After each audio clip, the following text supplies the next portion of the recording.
झारखंड के सिस्टम को सही करना चाहते हैं तो उसमें खाली एजुकेशन मुद्दा है कि कुछ और भी मुद्दा है। कुछ लोगों का कहना है कि इस आंदोलन में राजनीतिक ताकतों का हाथ है। हमें लगता है यूएपी एक्ट के तहत उन्हें होना चाहिए क्योंकि ये टेररिस्ट से कम नहीं है, क्योंकि इन्होंने पूरे जोहार झारखंड, मैं पी शिवा नायर झारखंड टेल से। यहाँ पर ही जयपाल मुंडा जी का यहाँ पर स्टेडियम है। यहाँ पर दिल्ली जैसा एक प्रोटेस्ट यहाँ पर भी आयोजित किया गया है छात्रों द्वारा। ये छात्रों द्वारा किया गया है कि इसके पीछे कुछ राजनीतिकरण है। ये छात्रों से बात करने के बाद हमें पता चलेगा। तो आइए मैं छात्रों से बात करता हूँ, उनसे कुछ प्रश्न पूछता हूँ कि उनका क्या मुद्दे हैं और इसके पीछे कुछ राजनीतिक ताकतों का ये ताकत है या ये सही में जो आंदोलन होता है उस प्रकार है। आइए कहते हैं। जेपीएससी में अभी तक जितनी भी भर्ती परीक्षाओं का आयोजन किया गया है सभी विवादों में रहा है। सभी में किसी न किसी प्रकार की अनियमितताएं देखने को मिली है। और इस बार जो है टीडीपीएल एजेंसी के द्वारा जो एग्जाम लिया गया था 24वीं जेपीएससी का, इस एग्जाम में दूसरे राज्यों में टीडीपीएल एजेंसी को ब्लैकलिस्टेड किया गया है। यहाँ तक कि हमारे राज्य में जो जेएसएससी लेने वाली संस्था है उसके द्वारा भी इस एजेंसी को ब्लैकलिस्टेड किया गया था। इसके बावजूद भी जेपीएससी ने इससे एग्जाम कंडक्ट कराया और परिणाम ये हुआ कि इसमें काफ़ी धांधली देखने को मिली। ये सबसे बड़ी हम लोगों की जेपीएससी से प्रॉब्लम है। और इसके साथ में जेपीएससी से साथ में जो जेएसएससी है, क्योंकि जेएसएससी में जो इसका मार्केटिंग मैनेजर अभय तिवारी की संलिप्तता जैसे पाई गई है टीडीपीएल एजेंसी में, वो मार्केटिंग मैनेजर के पद पे जो है कार्यरत थे। और ये कहीं ना कहीं जेएसएससी सीजीएल में जो नौकरी लिए हैं और बीएसओ के पद पर कार्यरत रहने के कारण जेएसएससी सीजीएल में पहले से ही ये आंदोलन जो अभी आप इतने विशाल आंदोलन को देख पा रहे हैं, इसकी नींव, इसकी शुरुआत जो है कहीं ना कहीं सीजीएल से हुई है। तब जाकर के आज इतने विशाल रूप में आंदोलन आपका खड़ा हो पाया है। और जेएसएससी सीजीएल में जितनी भी भर्ती परीक्षाओं में अभय तिवारी की संलिप्तता पाई गई है, फिलहाल उस सभी भर्ती परीक्षाओं भी संदेह के घेरे में आते हैं और उसे भी जांच करने की आवश्यकता पड़ेगी। दिल्ली में जो आंदोलन हुआ था, आपको क्या लगता है ये आंदोलन उससे प्रभावित है? जरूर, दिल्ली में जो सीजीपीए द्वारा आंदोलन किया गया था उस आंदोलन से जरूर हमें हौसला मिलता है और उससे जो चीजें हैं सभी छात्रों के दिल में कहीं ना कहीं एक जोश उमंग आया है। और जब दिल्ली में इस्तीफा हो सकता है तो यहाँ तो इस्तीफे की बात नहीं है, यहाँ केवल हम लोगों की मांग की बात है। हम लोग यहाँ किसी व्यक्ति विशेष की जो है लड़ाई नहीं है, ये हम लोग सिस्टम के खिलाफ लड़ाई लड़ रहे हैं और पूरे झारखंड के सिस्टम को हम लोग सही करना चाहते हैं। पूरे झारखंड के सिस्टम को सही करना चाहते हैं तो उसमें खाली एजुकेशन मुद्दा है कि कुछ और भी मुद्दा है? जैसे सबसे पहले तो हम लोगों का जो जेपीएससी और जेएसएससी ये दो आयोग है भर्ती करने वाली झारखंड में, और ये दोनों आयोगों में जब से इन आयोगों का गठन किया गया है तभी से लेकर के अब तक सारे परीक्षाएं में इनका विवाद रहा है। और इन विवादों के बीच जो है अभी काफी मात्रा में पेपर लीक की घटनाएं सोशल मीडिया में वायरल हो रही है। सारे सबूत सोशल मीडिया में पड़े हुए हैं, जिसकी वजह से हम लोग चाहते हैं कि जेपीएससी जेएसएससी को रिफॉर्म किया जाए। जैसे कि हम लोग छात्रों से यहाँ के मुद्दों को जाना है, आगे चल के मैं और छात्रों से जानने की कोशिश करता हूँ कि उनकी क्या क्या मुद्दे हैं।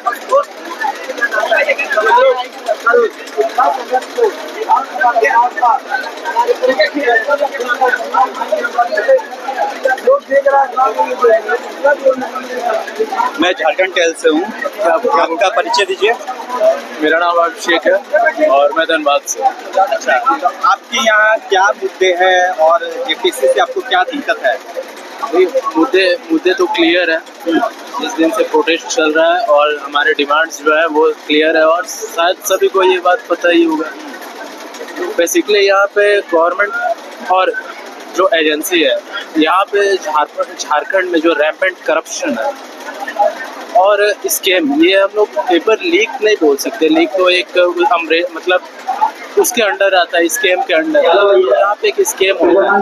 आप ऐसे समझ सकते हैं कि आप अगर रिपोर्टर हैं, आप वीडियो शूट कर रहे हैं और लास्ट में आपको पता चलता है कि आपका चेहरा भी नहीं है, आपका न्यूज़ का नाम भी नहीं है उसमें, कोई और एडिट करके आप मतलब कोई और ले रहा है क्रेडिट उसका। तो ये चीज़ हमारे साथ हो रहा है, हम मेहनत कर रहे हैं सालों से, लेकिन पता चल रहा है कि हमारा ये देखिए,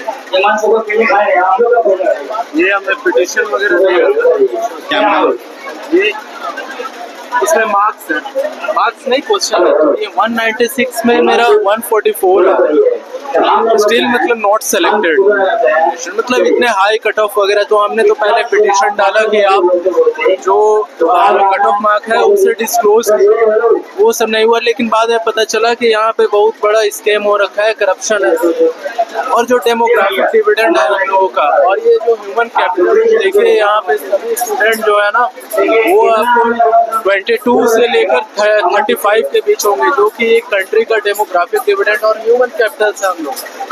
और ये ऐसे मिसयूज और ऐसे बर्बाद हो रहा है, तो इससे कंट्री और हमारे स्टेट का कभी भला नहीं हो पाएगा। और बात सिर्फ हमारे बीच का नहीं है, हमारे सिर्फ स्टूडेंट का नहीं है, बात आपका भी है, पूरे झारखंड वासियों का है, पूरे देश का है। क्योंकि ये करप्शन सड़क से लेकर आपके प्लेट तक कैटर करेगी, ये करप्शन आपको अंदर से खोखला करेगी। इसलिए मैं ये कहना चाह रहा हूँ कि आप सभी अभिभावक जितने झारखंड के लोग हैं, आप अपने बच्चों के भविष्य के लिए आप आए, हमें सपोर्ट करें और अपना सहयोग। कुछ लोगों का कहना है कि इस आंदोलन में राजनीतिक ताकतों का हाथ है। अब राजनीतिक ताकतों, आपको लग रहा है कि यहाँ पे कोई भी स्टूडेंट नहीं, ये मेरा कहना नहीं, कुछ लोगों का कहना है ऐसा। लोग तो कहेंगे ही, लेकिन ऐसा यहाँ कुछ नहीं है, सारे स्टूडेंट ही हैं यहाँ पे।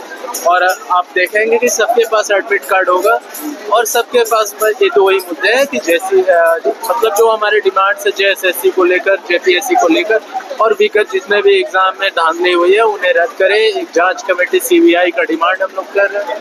और यहाँ पे राजनीतिक हस्तक्षेप की कोई बात ऐसी है नहीं, कोई भी यहाँ पॉलिटिकल मुद्दा नहीं है, कोई एजेंडा नहीं है, हम लोग सभी स्टूडेंट। जैसे दिल्ली में मांग किया गया था धर्मेंद्र प्रधान जी का इस्तीफा को लेकर, तो यहाँ पर आप लोगों ने कुछ वैसे मांगे हैं क्या? अब देखिए, इस्तीफा एक वो भी अलग मैटर है, लेकिन हमारा जो मेन अभी मुद्दा है, मेन डिमांड है, वो अगर कंप्लीट हो जाए तो आने वाले दिनों के लिए अच्छा होगा। मेन यहाँ इस्तीफे को लेकर नहीं है, मेन है यहाँ जो एजुकेशन मामलों के जो मेन गंभीरता है, एग्जाम को जो रद्द हुआ है, लीकेज हुआ है, उसको रद्द करना है और आगे चल के फिर से एग्जाम लेना है पूरी अच्छा नियम अनुसार। और जिनके भी कट ऑफ मार्क्स आया है, उनके जो प्रॉब्लम हुआ है वो सब सॉल्व हो। जो इसके सही में काबिल है उनको उनका हक मिलना चाहिए, ये यहाँ के छात्रों के मुद्दे हैं। मैं एक बात और कहना चाहूँगा, ये स्कीम रोकने के लिए जो भी मतलब इसमें धांधली में लिप्त है, उन्हें सजा मिलनी चाहिए, और छोटी सजा है, ऐसी सजा मिलनी चाहिए जो एक पैराडिम सेटअप हो जाए, जिसके वजह से उनके अंदर में डर हो, ताकि आने वाले दिनों में हर कोई डरे उससे। ऐसे करने पे हमारे साथ ये सजा हो सकती है, और वो सजा हमें लगता है UAPA एक्ट के तहत उन्हें होना चाहिए, क्योंकि ये टेररिस्ट से कम नहीं है, क्योंकि इन्होंने पूरे झारखंड कई जनरेशन बर्बाद कर रखे हैं। क्या आप चाहते हैं कि इस चीज के लिए जो भी आरोपी उसके ऊपर NSA लग जाए? हाँ, मैं चाहता हूँ UAPA एक्ट के तहत उन्हें मतलब धारा लगे और उस अकॉर्डिंग उसके उन्हें पनिशमेंट मिले। आप सोच कर देखिए ना कि जैसे हम स्टूडेंट हैं, अगर तो मेरे ऊपर बहुत सारे लोग डिपेंडेंट होंगे, एक जनरेशन पीछे का, मेरा एक जनरेशन। अब अगर मेरे साथ ऐसा हुआ, फिर आने वाला जनरेशन, ये सिर्फ एक स्टूडेंट यानी 3 जनरेशन, ऐसे ऐसे कितने स्टूडेंट होंगे। और जब अधिकारी वैसे करप्ट आएंगे ना, तो आपके सड़क से लेकर पानी, बिजली से लेकर आपके खाना तक जो पहुंचेगा, वहाँ करप्शन होगा, वहाँ पे ब्रिज टूटेंगे, सड़क धंसेंगे, उसमें कई लोगों का जाने जाएंगी। आप बताइए कि अब इन्हें UAPA के एक्ट के तहत मतलब पनिशमेंट मिलना चाहिए या नहीं? UAPA के तहत मिलना चाहिए कि आपके हिसाब से मिलना चाहिए, लेकिन आगे चल के इसके ऊपर कुछ कानून बनना चाहिए या नहीं बनना चाहिए, वो आगे चल के सरकार और वहाँ के न्यायाधीश तय करेंगे। और इसके मामले में सरकार क्या एक्शन लेती है वो आगे चल के आगे का आप लोगों का क्या रणनीति है, इसके आगे क्या करना चाहिए? नहीं, रणनीति हमारा साफ है कि अगर जो गवर्नमेंट है वो हमारी डिमांड अगर फुलफिल नहीं करती है तो जैसा कि कल 10 तारीख है, ऐसा 10 तारीख को हम लोग मार्च करने वाले हैं। कहाँ पर मार्च कर रहे हैं? मार्च तो शायद शांतिपूर्वक पीसफुल एकदम हमारा मार्च होगा विधानसभा। शांतिपूर्वक नैतिकता से हम लोग मार्च करेंगे विधानसभा के लिए। पीसफुल प्रोटेस्ट ही रहेगा हम लोग का, नहीं तो प्रोटेस्ट का एजेंडा बनेगा, नहीं कुछ और बदलेगा। सारा का सारा कुछ नैतिक ही रहेगा। हम लोग का जो भी एजेंडा फिक्स है, लिखित दिए हुए हैं, बात चला हुआ है, उसी पे हम लोग रहेंगे। आगे नहीं बढ़ेंगे ना पीछे बढ़ेंगे।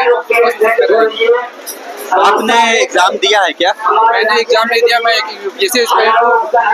मैं अपना पढ़ाई लिखाई कंप्लीट करता हूँ। सुबह मैं और यहाँ पे आता हूँ बच्चों को सपोर्ट करने, क्योंकि मेरा भी भाई मेरा भी बहन यहाँ पे बैठे हुए हैं, आपका भी बेटा बेटी चाहे भतीजा जो भी है बैठा हुआ है यहाँ पे।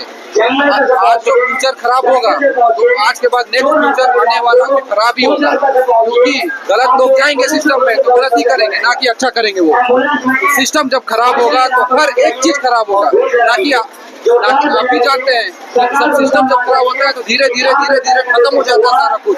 जब एक पेड़ में दीमक लग जाता है तो दीमक खा जाता है एक पेड़ को, वैसे ही ये सिस्टम भी खत्म हो जाएगा। इसीलिए आज इस चीज को रोकना बहुत जरूरी है। हम लोग को सबसे विनती करेंगे कि नैतिक सपोर्ट देने के लिए पूरे भारत वर्ष से सभी आए और हमारा नैतिक सपोर्ट करे और हमें अपना जो मांग है वो पूर्ण करने में सहयोग करे। बस कल कितने बजे मार्च निकालेंगे? कल सवेरे मार्च होगा, इसकी जानकारी आपको भी होगी कि सवेरे से मार्च होगा।